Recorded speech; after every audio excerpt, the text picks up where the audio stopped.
नमस्कार दोस्तों।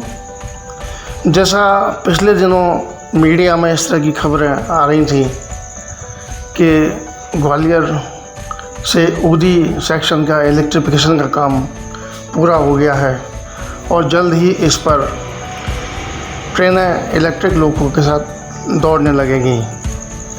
इन खबरों से हम लोग भी बहुत उत्साहित थे और हमें लगता है कि जल्दी ही ऐसा समय आएगा जब हमारा ये सपना पूरा हो पाएगा। ऐसी भी खबर मिली कि पूरे सेक्शन में एक इलेक्ट्रिक लोको को दौड़ाकर सफलतापूर्वक ट्रायल पूरा भी कर लिया गया। तो इस समाचार के आने से और ज़्यादा जोश हम सबके मन में भर गया कि अब तो बिल्कुल जल्दी ही ऐसा सपना साकार होने जा रहा है। इस बात की सच्चाई पता लगाने के लिए हमने डिसाइड किया कि इटावा से ग्वालियर तक एक यात्रा की जाए और इस मामले की पूरी हकीकत क्या है आप लोगों के सामने पेश की जाए। जैसा आप जानते हैं, अभी तक ग्वालियर इटावा सेक्शन के इलेक्ट्रिफिकेशन के बारे में मैं लगभग 6 अपडेट आपके लिए प्रस्तुत कर चुका हूँ। ये मेरा अगला अपडेट आपके लिए है और रेलवे के दावे और हकीकत के बीच में अंतर जानकर निश्चित रूप से आपके होश उड़ जाएंगे।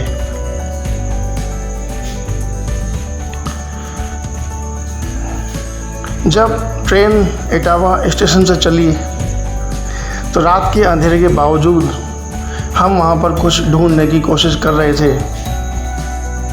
जी हाँ, तत्कालीन जीएम साहब वादा कर गए थे कि सेक्शन पर फ्लाईओवर बनेगा, उसके बाद ट्रेनों की संख्या बढ़ेगी, लेकिन फ्लाईओवर के नाम पर कुछ भी नहीं दिखाई दिया।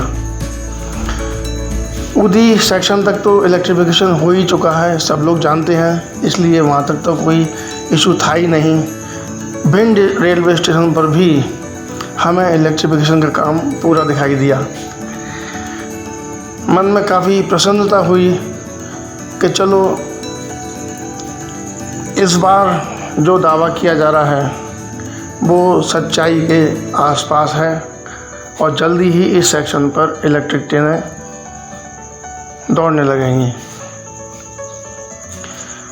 भिंड रेलवे स्टेशन पर प्लेटफॉर्म नंबर 1, 2, 3 की तरफ इलेक्ट्रिक वर्क पूरा दिखाई दिया और यहाँ पर जो इलेक्ट्रिक सब स्टेशन का काम है वो भी हमें पूरा दिखाई दिया। ये समझ लीजिए कि बोनस के रूप में हमको एक जानकारी और नज़रों के सामने आई कि भिंड रेलवे स्टेशन का ग्वालियर एंड की तरफ एक्सटेंशन का काम भी प्रोग्रेस में है और जल्दी ही प्लेटफॉर्म को इस दिशा में भी विस्तारित कर दिया जाएगा।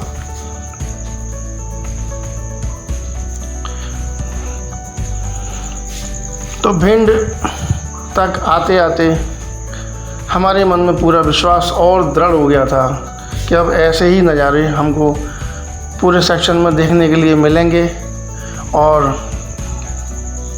जैसा रेलवे दावा कर रही है वैसा सब कुछ हकीकत में पाया जाएगा। यहाँ तक कि सोनी रेलवे स्टेशन पर भी हमें इलेक्ट्रिक काम वायरिंग का काम पूरा दिखाई दिया। अप ट्रैक और डाउन ट्रैक दोनों पर पिलर्स भी लगे हुए हैं और वायरिंग का काम भी पूरा हो चुका है।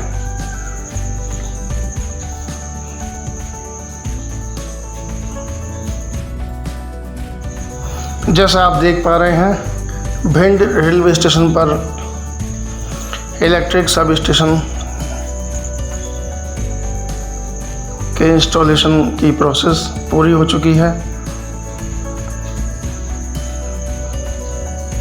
और अब हमारी ट्रेन बढ़ रही थी सोनी की तरफ। जैसा आप जानते हैं, सोनी पर आजकल एक अतिरिक्त लाइन बिछाने का काम चल रहा है ट्रेनों की क्रॉसिंग को सुगम बनाने के लिए और उनकी एवरेज स्पीड को मेंटेन रखने के लिए ये काम चल रहा है और उम्मीद है कि मार्च 2022 तक ये पूरा हो जाएगा और रेलवे और यात्री इस सुविधा का लाभ प्राप्त कर सकेंगे। यहाँ पर पोल्स और वायरिंग का काम कंप्लीट दिखाई दिया।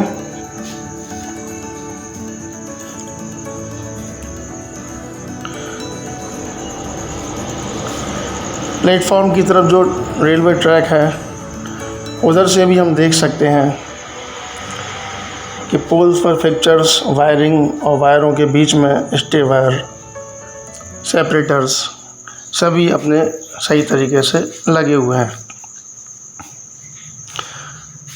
जहाँ तक मालनपुर रेलवे स्टेशन की बात आती है तो वहाँ आते आते ये दावा कुछ और ही हकीकत बयान करता है। जैसा आप देख पा रहे हैं, मालनपुर रेलवे स्टेशन पर अभी प्लेटफॉर्म नंबर 1 पर जो ट्रैक है बस उस पर ही वायरिंग का काम पूरा हुआ है। क्रॉसिंग के लिए दूसरी लाइन है और यार्ड में जो और 2 लाइनें बनी हुई हैं वहाँ पर पिलर्स लगाने का काम अभी पूरा नहीं हुआ है। कुछ जगह गड्ढे दिखाई दिए हैं, कुछ जगह पिलर्स उसमें लगे हैं लेकिन सीधे नहीं हैं, कुछ जगह अभी अभी लगाए गए हैं ताज़े। तो ऐसे में साफ तौर पर दिखाई देता है कि मालनपुर पर इलेक्ट्रिफिकेशन का काम अभी अधूरा है। जब ये पिलर्स सीधे होंगे, सीमेंटेड बेस बनाया जाएगा, उसके भी कम से कम 15 दिन बाद वायरिंग फिक्सर्स लगाने का काम होगा और उसके बाद जाके वायरिंग का काम शुरू होगा। जहाँ तक रेलवे की वर्किंग प्रोसेस का मुझे अनुभव है तो मैं ये दावा कर सकता हूँ कि दिवाली के पहले किसी भी हालत में रेलवे यहाँ पर इलेक्ट्रिक ट्रेनों का संचालन शुरू नहीं कर सकती। हाँ, इतना ज़रूर हुआ है कि एक ट्रैक पर वायरिंग कंप्लीट करके इलेक्ट्रिक इंजन दौड़ाकर और उसकी ट्रायल ले ली गई है, लेकिन अगर CRS इसका इंस्पेक्शन करेगा तो निश्चित रूप से वो इतना अधूरा काम देख के रिजेक्ट कर देगा और दोबारा इंस्पेक्शन के लिए बात होगी। तो इंस्पेक्शन का काम तभी होगा जब ये वायरिंग का काम पूरा हो जाएगा और जहाँ तक मेरा अनुभव बोलता है वायरिंग का काम होने में कम से कम 15 अक्टूबर तक का समय अभी लग जाएगा। सनीचरा रेलवे स्टेशन पर भी यही हालात हैं। पिलर्स और वायरिंग का काम ट्रैक नंबर 1 पर तो हो चुका है लेकिन ट्रैक नंबर 2 पर अभी हालात वैसे ही हैं, काम अधूरा पड़ा हुआ है। तो दोस्तों, क्षेत्र के निवासी बड़ी उम्मीदों से, बड़ी आशाओं से देख रहे हैं कि कब यहाँ पर इलेक्ट्रिफिकेशन का काम पूरा होगा और कुछ नई ट्रेनों का डाइवर्जन हमें मिलेगा और इस रूट पर नई ट्रेनों का संचालन शुरू होगा, जिससे अंचल और आसपास के रहने वाले सभी लोगों को इसकी सुविधा मिलेगी। लेकिन अफसोस की बात यह है कि दावों की हकीकत इस तरह से सामने आती है कि अभी इलेक्ट्रिफिकेशन का काम अधूरा है और हमको थोड़ा और धीरज रखना पड़ेगा, कुछ दिन और इंतज़ार करना पड़ेगा, तब जाकर जो हमारे मन में उम्मीद हैं कुछ ट्रेनों की डाइवर्जन की वो पूरी हो पाएंगी। ये वीडियो आपको कैसा लगा, इस बारे में अपनी राय हमें ज़रूर बताइएगा। आपकी प्रतिक्रियाओं का हमें बेताबी से इंतज़ार रहेगा। इसी तरह के और भी वीडियोस लेकर हम जल्दी ही आपके सामने पुनः उपस्थित होंगे। तब तक के लिए आप मुझे आज्ञा दीजिए। नमस्कार।